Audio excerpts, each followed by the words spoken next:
Morning students, ज्ञान विहार की online कक्षा में आपका स्वागत है। नेक्स्ट पिछली वीडियो में हम पढ़ रहे थे समान रूप से आवेशित गोलीय कोश के कारण विद्युत क्षेत्र की तीव्रता, जिसमें हमने पहला पॉइंट पढ़ा था जब बिंदु P गोले के बाहर स्थित हो। अब आज हम पढ़ेंगे, देखो ये हमारे पास वही कैपिटल R त्रिज्या का एक खोखला गोला है, कैपिटल R त्रिज्या का एक खोखला गोला है जिसका मध्य बिंदु O है। यहाँ पर प्लस क्यू आवेश समान रूप से वितरित है, ठीक है। तो हमने जो पिछली वीडियो पढ़ी थी उसमें हमने पिछला पॉइंट था उसमें हमने कहा था कि जब बिंदु P गोले के बाहर स्थित हो तो एक गाउसियन सरफेस की कल्पना की थी और हमारे पास विद्युत क्षेत्र की तीव्रता जो आई थी वो क्या आई थी, वो ये आई थी E kq अपॉन r²। विद्युत क्षेत्र की तीव्रता हमारे पास ये आई थी, ठीक है। आज हम पढ़ेंगे जब बिंदु P गोले के पृष्ठ पर स्थित हो।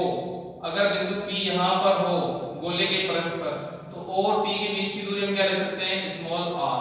तो स्मॉल r लेंगे तो इस वाली कंडीशन में स्मॉल r और कैपिटल R दोनों क्या हो जाएंगे, समान, ठीक है। तो आज हमारे पास दूसरा जो पॉइंट है वो ये है small r equal to capital R जब बिंदु P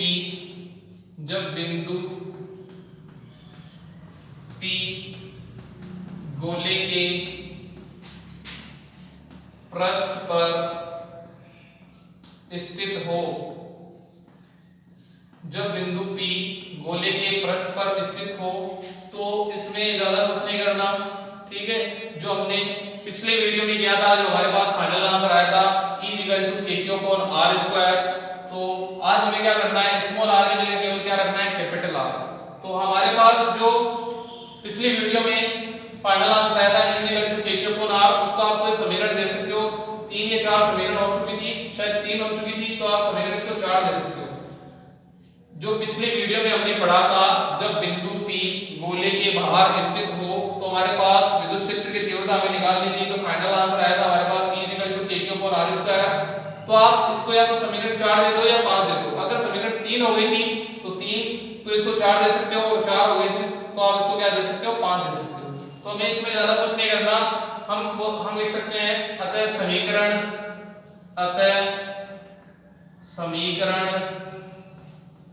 4 में स्मॉल r बराबर कैपिटल R रखने पर तो यहाँ पर आएंगे E यहाँ पे लिख सकते हैं बाहर, चाहो तो यहाँ लिख सकते हो E बाहर वो हो जाएगा kq अपॉन कैपिटल R²। इसको आप सॉरी बाहर नहीं, सतह पर, इसको आप लिख सकते हैं सतह पर, और इसको हम लिख सकते हैं बाहर, क्योंकि बाहर विद्युत क्षेत्र की तीव्रता आएगी E kq अपॉन r², और सतह पर क्या आ जाएगी E kq upon capital R², क्योंकि स्मॉल r और कैपिटल R क्या है, इक्वल है। इसको आप चाहो ऐसे लिख सकते हो 1/4 pi epsilon nought q upon capital R²। तो सतह पर जो विद्युत क्षेत्र की तीव्रता होगी वो हमारे पास आ जाएगी E kq upon capital R²। एक बार वापस बता रहा हूं, ध्यान से सुनो। हमने पिछली वीडियो में पढ़ा था कि जब बिंदु P गोले के बाहर स्थित हो, मान लो यहाँ पे, तो हमने गाउसीय पृष्ठ की कल्पना की थी और विद्युत क्षेत्र की तीव्रता निकाली थी। तो विद्युत क्षेत्र की तीव्रता आई थी E kq अपॉन r²। अब उसमें समीकरण अगर 3 हो गए थे तो आप इसको 4 दे सकते हो, और 4 हो गए थे तो 5 दे सकते हो। तो फिर हम यहाँ पे क्या लिखेंगे, समीकरण 4 या आपने अगर 5 दिया तो 5 में स्मॉल r बराबर कैपिटल R रखने पर तो E kq upon capital R², E 1/4 pi epsilon nought q upon capital R²। बात समझ में आ चुकी होगी।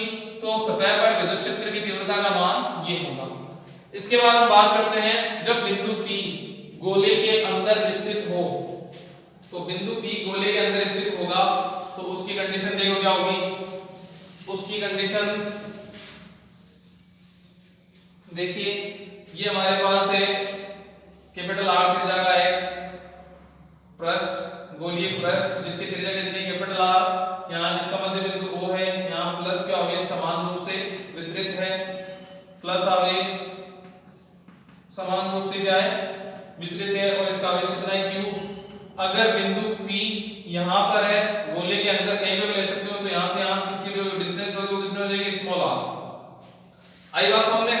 तो अब हम यहाँ पे क्या लिखेंगे, तीसरा पॉइंट हम लिखेंगे यहाँ पर देखो स्मॉल आर कम है कैपिटल आर से, जो कि आपको जैसा कि आपको चित्र में दिखाई दे रहा होगा, ठीक है। तो यहाँ पे लिखेंगे जब बिंदु P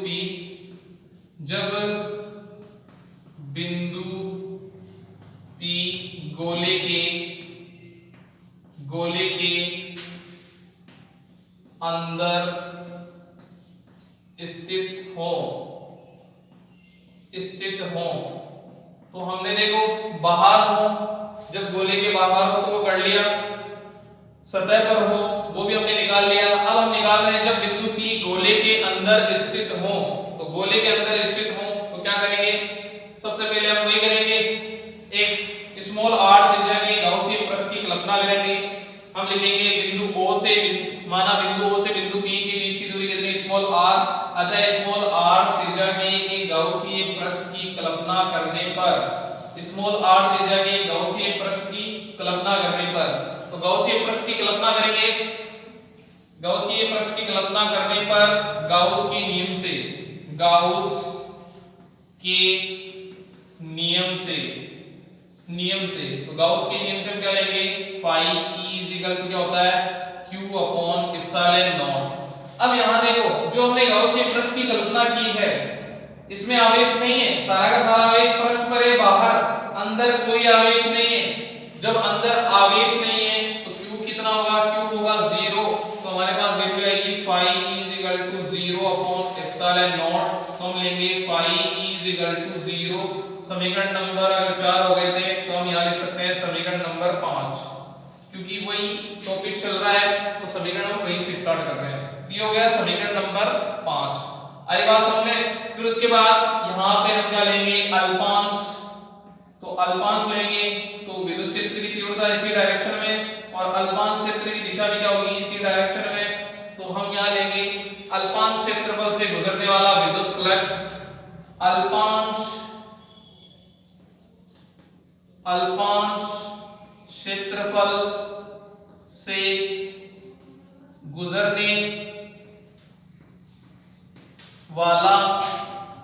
वाला विद्युत फ्लक्स,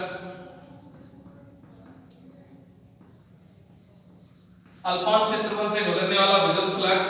तो अल्पांश क्षेत्रफल से गुजरने वाला विद्युत फ्लक्स क्या होता है, विद्युत फ्लक्स की परिभाषा के अनुसार होगा E dot ds, dot product है लगा ले सकते हैं cos theta, d phi is equal to E dot ds cos theta. अब ये देखो ये चीजें बार-बार आ रही है तो ये आपको याद हो जानी चाहिए, अच्छे से समझ में आ जानी चाहिए। तो d phi is equal to क्या हो जाएगा, E dot ds cos theta. अब क्योंकि देखो E और ds दोनों एक दिशा में हैं तो क्या हो जाएगा, theta is equal to 0, E parallel ds, theta is equal to 0, तो cos 0 कितना हो जाएगा, वो हो जाएगा हमारे पास 1। तो d phi की वैल्यू क्या आ जाएगी, d phi की वैल्यू आ जाएगी d phi E is equal to आ जाएगा E डॉट s। यहां तक आपको समझ में आ गया होगा। अतः कुल विद्युत फ्लक्स हमने क्या निकाला है, अल्पांश से गुजरने वाला विद्युत फ्लक्स, कुल विद्युत फ्लक्स निकालेंगे तो इसका समाकलन करेंगे तो ये तो हो जाएगा फाई ई, ये होगा इंटीग्रेशन E डॉट ds, तो ds का हो जाएगा हमारे पास phi E is equal to E dot s, समीकरण नंबर 6। एक बात आप ध्यान से देखो, यहां से लेके यहां तक कई बार आ चुका है, विद्युत फ्लक्स की परिभाषा अनुसार डॉट प्रोडक्ट है तो cos थीटा, पैरेलल है तो थीटा 0, cos 0 तो 1, तो d phi is equal to E dot ds, ds का समाकलन और d phi का समाकलन करेंगे तो phi is equal to E dot s, समीकरण नंबर 6। इसके बाद क्या करेंगे, समीकरण 5 किसकी वैल्यू है, phi की वैल्यू, समीकरण 6 किसकी वैल्यू है, phi की वैल्यू, तो हम लेंगे समीकरण 5 और समीकरण 6 से, तो ये होगा E dot s is equal to 0, तो E is equal to 0 upon s, तो E इज इक्वल टू आ जाएगा 0। तो फाइनल आंसर क्या आएगा, हम यह लिख सकते हैं E अंदर, तो अंदर कितना होगा, वो होगा 0। अंदर विद्युत क्षेत्र की तीव्रता क्या होगी, 0। देखो इसको सोल्व करने से पहले ही बता सकते हैं विद्युत क्षेत्र की तीव्रता क्या होती है, वो होती है हमारे पास E is equal to kq upon r², ये होती है, ठीक है। तो विद्युत क्षेत्र की तीव्रता एक तो नियत है, एक तो r पे डिपेंड करती है और एक आवेश पर। तो आप इस अंदर वाले गोले को देखो, अंदर आवेश है ही नहीं, तो अंदर आवेश नहीं, सारा का सारा आवेश बाहर है, पृष्ठ पर है, तो आवेश ही नहीं है, अगर आवेश का मान भी 0 कर दूंगा तो इनका मान क्या आएगा 0, तो विद्युत क्षेत्र की तीव्रता का मान क्या आएगा 0। लेकिन जब हम डायरेक्ट कर सकते थे तो हमने पूरा क्यों किया, तो हमने पूरा इसलिए किया क्योंकि ये क्वेश्चन जो आता है वो 4 नंबर में आता है, तो 4 नंबर में आप पूरा करके आओगे तो आपको 4 नंबर मिलेंगे। अगर आप दो लाइन में लिख के जाओगे E इक्वल टू K के ऊपर R स्क्वायर, तो अंदर Q 0 तो E 0, तो आपको फिर 4 नंबर नहीं मिलेंगे, फिर आपके नंबर कट जाएंगे। समझ गए? तो हमें क्या करना था, पहले हमने कैपिटल R की जगह एक गोला लिया जिसका मध्य बिंदु है, जिस पर समान रूप से प्लस q आवेश वितरित है। अब बिंदु P अगर गोले के अंदर हो तो स्मॉल r की जगह एक गाउसियन पृष्ठ की हमने कल्पना की। इस पृष्ठ से गुजरने वाला विद्युत फ्लक्स क्या होगा, गाउस के नियम से phi equal to q upon epsilon nought, q अगर 0 है तो phi की वैल्यू आ गई 0। फिर वही पहले जिस हमने पहला किया था, जब बिंदु P गोले के बाहर हो उसी तरह से सारा करना है, बस यहां 0 लेके लास्ट में 0 लिखना है।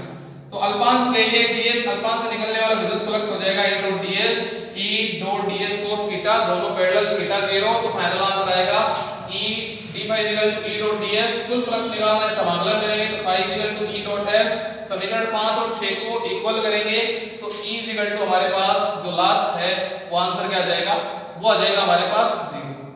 आगे बात समझ में, यहां तक किसी को कोई दिक्कत नहीं होनी चाहिए। सबसे पहले हमने जो निकाला है वो जब बिंदु P गोले के बाहर स्थित हो तो वो हमने निकाल लिया, जब बिंदु P गोले के पृष्ठ पर स्थित हो वो भी हमने निकाल लिया, और अब आज जो लास्ट है वो हमने निकाल लिया जब बिंदु P गोले के अंदर हो। तो बाहर अंदर पृष्ठ पर ये 4 नंबर का क्वेश्चन आता है, इसको आप अच्छे से समझ लो।